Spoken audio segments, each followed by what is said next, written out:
জাকাত কি রমজান মাসে দিতে হবে? অন্য মাসে জাকাত দেওয়া যায় না? সারা বছর অনেক টাকা দান করা হয়। রমজানের সম্পত্তির হিসাব করার পর বিগত দিনের দানগুলো কি জাকাত হিসাবে কাউন্ট করা যাবে? জাকাত কি একসাথে আদায় করতে হবে নাকি ভেঙে, ভেঙে আদায় করা যাবে বিভিন্ন সময়? আমার ক্যাশ টাকা নেই, তবে আমার নিজ নামে চাষের জমি আছে প্রায় ৩ একর। এই জমিতে কি জাকাত আসবে? আমার কাজের জন্য ৩ টা কম্পিউটার, ফ্রিজ, ফ্যান ও বাকি টাকায় কেনা কিছু ফার্নিচার আছে আর মোট জিনিসের দামের তুলনায় ঋণ বেশি। সেক্ষেত্রে আমার জাকাত হিসাব কি হবে? মহিলাদের ব্যবহার্য অলংকারের জাকাত দিতে হবে কিনা? অনেকে বলছেন ব্যবহার্য অলংকারের জাকাত দিতে হবে না, অতিরিক্তগুলোর জাকাত দিতে হবে। আপনার নিকট এই বিষয়ে জানতে চাই। জাকাত কি একসাথে আদায় করতে হবে নাকি ভেঙে, ভেঙে আদায় করা যাবে বিভিন্ন সময়? জাকাত একসাথে আদায় করতে হবে, এর মানে যদি আপনি এটা বুঝিয়ে থাকেন যে আ যত টাকাই হোক না কেন একদিনে এক মুহূর্তে আদায় করে দিতে হবে, তাহলে সেটা সঠিক নয়। অর্থাৎ এভাবে দিতে হবে না। তবে জাকাত আপনি কাউন্ট করেছেন, কাউন্ট করার পর বিলম্ব না করে যত দ্রুততার সাথে সম্ভব আপনি জাকাত দিয়ে শেষ করবেন। এটি হলো কর্তব্য। ভেঙে, ভেঙে আদায় করলে জাকাত আদায় হবে। কিন্তু ভেঙে, ভেঙে আদায় করার মানে যদি হয় যে বছর জুড়ে আপনি সেটা আস্তে, আস্তে দিচ্ছেন, তাহলে সেটা অনুচিত কাজ হবে। কারণ আপনার জাকাত ফরজ হয়েছে আপনার অর্থ বছর পূর্ণ হওয়ার পর, সেই ফরজটাকে আপনি বিলম্ব করলেন। সারা বছর জুড়ে দিচ্ছেন মানে বিলম্ব করলেন। এরকম একটু করা উচিত নয়। পরে সেটাকে যত দ্রুততার সাথে সম্ভব দিবেন আপনি। সেটা ১ সপ্তাহ হতে পারে, ১০ দিন হতে পারে, ২০ দিন হতে পারে, ১ মাস হতে পারে বড়জোর। আপনি আ যৌক্তিক সময়ের মধ্যে দিয়ে দিবেন। আপনি অহেতুক টাকাটা আটকে রাখলেন এবং সেটা আপনি অপেক্ষা থাকলেন যে ৬ মাস পরে আমি কাউকে পাবো, তারপর দিব, ৮ মাস পরে কাউকে পাবো, তাকে দিব। এরকম করাটা অনুচিত। যদিও সেভাবে করলেও জাকাত আদায় হয়ে যাবে, কিন্তু সেরকম বিলম্ব করা জায়েজ নয়। এরপরের প্রশ্ন হলো, জাকাত কি রমজান মাসে দিতে হবে? অন্য মাসে জাকাত দেওয়া যায় না? এটা আমাদের সমাজের একটা ভুল ধারণা। আমরা মনে করি যে জাকাত রমাদান মাসেই দিতে হয়। মূলত জাকাত এটা অর্থ বছরের সাথে সম্পৃক্ত বিষয়। আমি জাকাত দেয়ার মতো সম্পদের মালিক হয়েছি যেই সময়ে, পরবর্তী বছর চান্দ্রবর্ষের হিসাবে ওই সময়ে ওই দিনই আমি জাকাতের কাউন্ট করে জাকাত আমি হিসাব করে জাকাত দেওয়ার উদ্যোগ নেব। প্রত্যেকটা ব্যক্তির এটার আলাদা, আলাদা হিসাব হতে পারে। যদি কেউ রমাদানে দিতে চান, ধরুন রমাদানের আরও ১ মাস পরে, আরও ২ মাস পরে, আরও ৩ মাস পরে তার জাকাত আসবে। তিনি রমাদানে দিতে চাচ্ছেন, সেই হিসাবে ৩ মাস আগেই হিসাব করে দিয়ে দিতে চাচ্ছেন। আলহামদুলিল্লাহ, হতে পারে।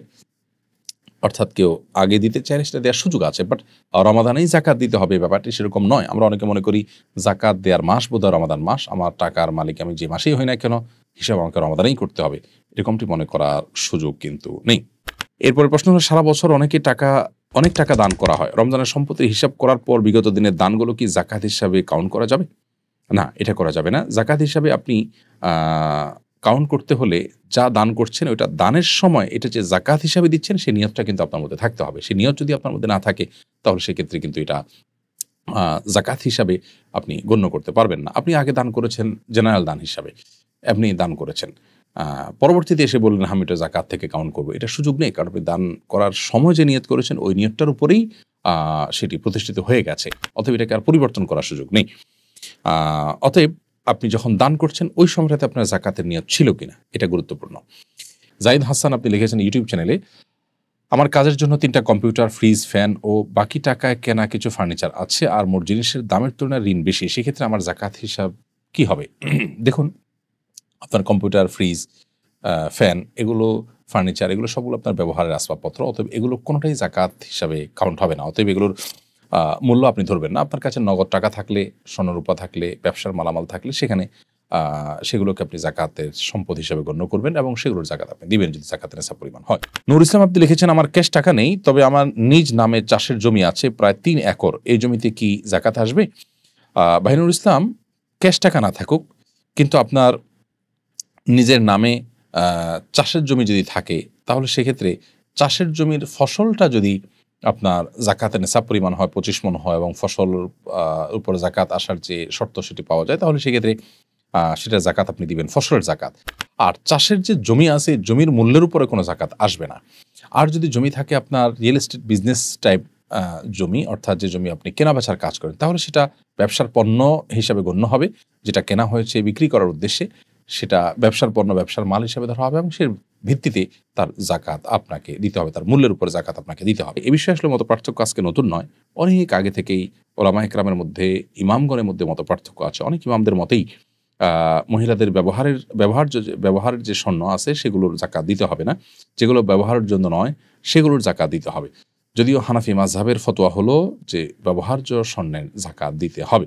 অতএব ব্যবহার্য স্বর্ণের জাকাত দেওয়াটাই হলো নিরাপদ মত এবং আহ, এই ক্ষেত্রে এই মতটার উপর আমল করলে আমরা কোনো প্রকার রিস্কে আর থাকি না এবং দলিলের দিক থেকেও এটি যথেষ্ট শক্তিশালী, যার কারণে ব্যবহার্য স্বর্ণের বা অলঙ্কারে জাকাত দিতে হবে এই মতটিকে আমরা অগ্রাধিকার যোগ্য মনে করছি। যদিও ভিন্ন মত কিন্তু ইমামগণের রয়েছে, যেটি আমরা একটু আগে বলেছি।